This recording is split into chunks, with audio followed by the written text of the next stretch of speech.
बात और मन में आती है कि आखिर में एक तो गला काटा गया, उसके बाद फिर कई बार प्रधान को जेल भेजा गया, चलो वो भी सह लिया गया। उसके बाद अगर देखा जाए तो ऐसा क्या लाचारी है डीएम साहब महोदय का, एसपी महोदय का, कि उनके नाम में भी जो एफआईआर हुआ उसमें उनको मतलब बयान में रखा गया कि ऐसे अधिकारियों के सामने जो है वो प्रधान को चाबी दिया गया और तमाम चीज़ें दिया गया और तमाम आरोप लगा दिया गया। क्या लगता है कि दूसरा डीएम एसपी होता तो कहता ऐसा है, लाता तुरंत पेशी किया जाए और दरोगा को बुलाया जाए मेरे सामने तुरंत के तुरंत कि आखिर तुम्हारी कैसे हिम्मत हुई कि तुमने जो है एफआईआर में हमको मतलब बना दिया है साक्ष्य के रूप में।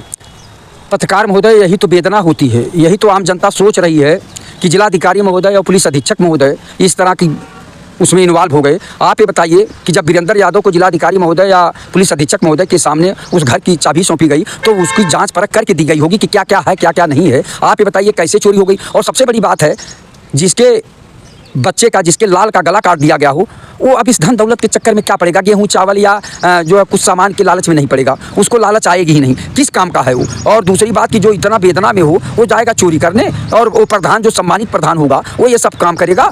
आप ये बताइए कि और आपने विश्वास के साथ दिया है और जाँच परख के दिया होगा, घर के पूरा खुलवा के दिया होगा कि क्या है क्या नहीं है। तो ये जिम्मेदारी तो जिला प्रशासन की थी। जिला प्रशासन वहाँ 2 पुलिस लगा दिया होता, रखाने के लिए, रखवाली के लिए लगा दिया होता, क्यों नहीं किया। तो जानबूझकर हिला हवाली की गई और गलत तरीके से आरोप लगा के वीरेंद्र यादव और अनुराग के परिवार वालों के ऊपर फर्जी मुकदमा लगाया गया, जो बहुत ही निंदनीय है, बहुत ही अफसोसजनक है। इस पर गंभीर विचार होना चाहिए। न्यायपालिका देखेगी लेकिन लेट देखेगी नहीं। हमें दुख होता है हमारे भारतवर्ष में, चाहे संजीदगी वाला केस हो या साधारण केस हो, इसको सालों साल लटकाए रहते, तारीख पे तारीख, तारीख पे तारीख। 1-2 साल नहीं, 5 साल, 10 साल, 20 साल, 40 साल, 50 साल तक चलता रहता है। यहाँ तक कि जो केस किया रहता है वो मर जाता है, उसके बेटे देखते हैं, उसके पोते देखते हैं। ये परंपरा खत्म होना चाहिए कि ये क्यों लंथी ले जाते हैं, क्यों लंबा ले जाते हैं, क्यों खींचते हैं। ये एक सवाल उठता है, जनता का विश्वास इससे कानून से उठता जा रहा है कि ये क्या हो रहा है। तो इस पर ध्यान देना चाहिए सरकारों को भी और अधिकारियों को भी विशेष ध्यान देना चाहिए कि न्याय प्रणाली को चुस्त दुरुस्त रखें और न्याय जल्द से जल्द दें, जिससे जनता में कानून के प्रति विश्वास बना रहे। सर, एक बात और देखा जाता है कि जैसे जब कोई कांड होता है तुरंत सरकारें भी एक्शन में जाती हैं। कई बार कई मामले आए, एसआईटी भी बना दी गई, लेकिन कुछ बना देने से क्या मतलब काम हो जाता है। एसआईटी बनाई गई लेकिन वो एसआईटी जिस उद्देश्य से बनाई गई थी, क्या आज एसआईटी अपना पूरा काम कर रही है। इस तरह से अगर हमें घटनाओं को ही रोकना है तो हम एक्शन लें, लेकिन यहाँ होता क्या सर है कि बस हम कोई संस्था बना देते हैं, संस्था में वही कूड़े कचड़े कबाड़े लोग डाल देते हैं, वो अपना टाइम पास करते रहते हैं और होता सर वही है जो नहीं होना चाहिए। पत्रकार महोदय, ये संस्थाएं बना देना या कानून बना देने से न्याय नहीं मिल जाएगा। न्याय तब मिलता है कि न्याय को इम्प्लीमेंट करने वाला, जो इम्प्लीमेंट करता है वो उसका नेक दिल हो, उसका जो है स्पष्ट, पारदर्शी और स्वतंत्र दिमाग हो कि वो काम करे। लेकिन ये तो टालने वाली बात है। केवल कानून बना देने से कागज में कानून बन जाता है और जो है प्रचार प्रसार अखबारों में आप लोगों के चैनलों से हो जाता है कि ये कानून बन गया। लेकिन कानून का जो पालन करवाने वाला है, जब उसकी नीयत नहीं सही है तो वो कानून चाहे जैसा हो उसको तोड़ मरोड़ कर अपने ढंग से प्रयोग करने लगता है। तो इससे कानून जो है गरीबों का सहारा नहीं बन पाता और कानून बौना हो जाता है, अमीरों के हाथों की कठपुतली बन जाता है। तो इस पे भी रोक लगना चाहिए। और सबसे बड़ी बात है, इन अधिकारियों की संपत्ति की जांच होते रहना चाहिए और एक अधिकारी का पूरी नौकरी का वेतन जोड़ दें, 10 लाख और दे दें, उसके बाद कहां से ले आया है तो अमीरी की रेखा तय कर दें, तब जाके ये भ्रष्टाचार मिटेगा और तब न्याय मिलेगा। नहीं तो ये पैसे के बल पे जो बिकते रहते हैं अधिकारी, ये लालची हो गए हैं, अधिकारी और कर्मचारी ये लालची हो गए हैं। पैसे के लालच में कानून का सही ढंग से उपयोग नहीं करते हैं और आम जनता को न्याय नहीं देते हैं और अपराधियों का ज़्यादातर साथ देने लगे हैं। मुझको लगता है 95% अधिकारी जो है अपराधियों का, भ्रष्टाचारियों का और एक तरह के जो भी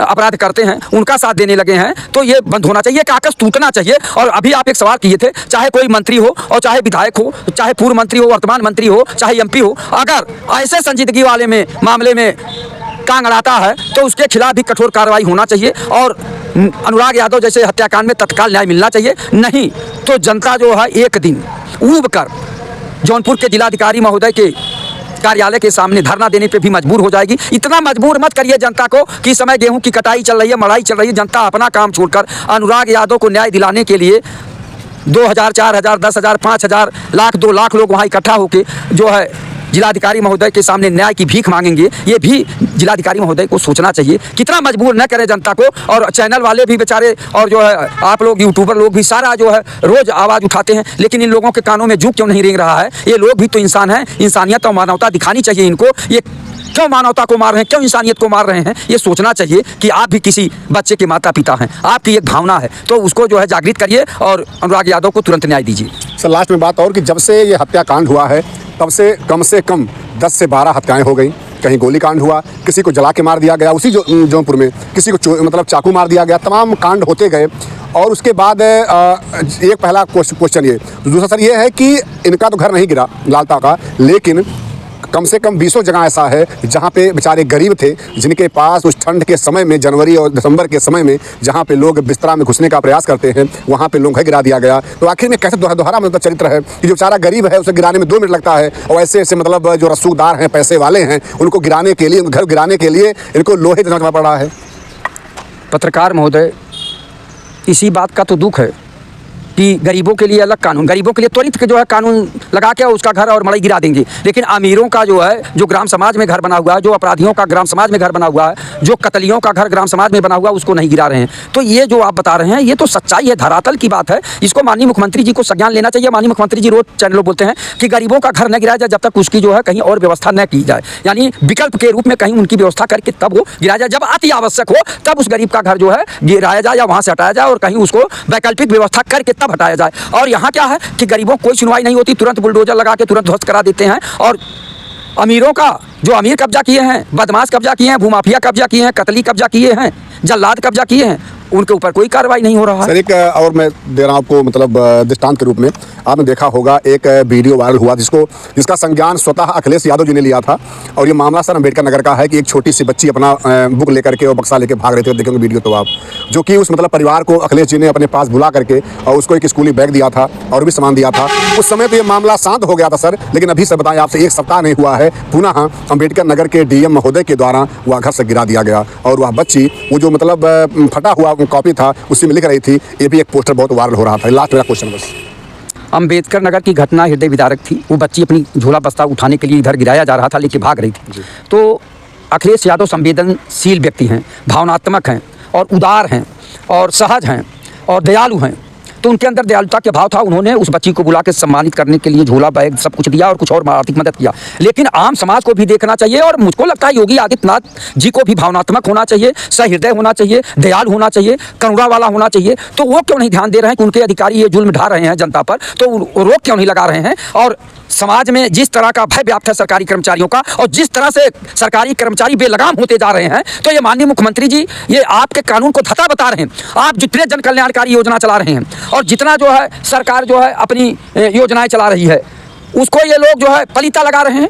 आपको बता दें कि कोई काम करने के लिए सरकारी कर्मचारी तैयार नहीं है, वो केवल जो है कागज की खाना पूर्ति करते हैं। तो ये सब जो हो रहा है ये गलत हो रहा है, इस पर रोक लगाना चाहिए। और माननीय मुख्यमंत्री योगी आदित्यनाथ जी को सचेत होना चाहिए कि ये सरकारी कर्मचारी आपको बदनाम कर रहे हैं, आपके कुछ सुन ही नहीं रहे हैं। इस कान से सुनते हैं, उस कान से निकाल देते हैं। और आप रोज फरमान जारी करते हैं कि zero tolerance, zero tolerance, zero tolerance, भ्रष्टाचार मुक्त उत्तर प्रदेश, अपराध मुक्त उत्तर प्रदेश, गुंडा मुक्त उत्तर प्रदेश। इसका ये लोग माखौल उड़ा रहे हैं आपके सरकारी कर्मचारी, और रोज रिश्वत ले रहे हैं, रोज घुसखोरी कर रहे हैं। इस पर जब तक लगाम नहीं लगेगा तब तक माननीय मुख्यमंत्री जी आपकी छवि को ये सरकारी कर्मचारी खराब कर रहे हैं, छवि धूमिल कर रहे हैं। इस पर विशेष तरीके से गौर करिए, ध्यान दीजिए, तभी जो है यहाँ राहत मिलेगी। नहीं तो ये अन्याय, अत्याचार, भ्रष्टाचार ऐसे होता रहेगा और जनता त्राहिमाम करती रहेगी। लेकिन माननीय मुख्यमंत्री योगी आदित्यनाथ जी, आपसे ज्यादा अपेक्षा थी कि आप अधिकारियों को ऊपर लगाम लगाएंगे जो गरीबों का घर गिरा दे रहे हैं, लेकिन जो भूमाफिया हैं, जो अवैध कब्जा किए हैं ग्राम समाज की जमीन पर, उनका घर क्यों नहीं गिराया जा रहा है? इस पे भी गौर करिए, तब जाके शासन और सरकार की छवि बनेगी। नहीं तो सरकार की छवि धूमिल हो रही है। इसको अभी समय बचा लीजिए, नहीं तो जनता इसका जवाब अवश्य देगी।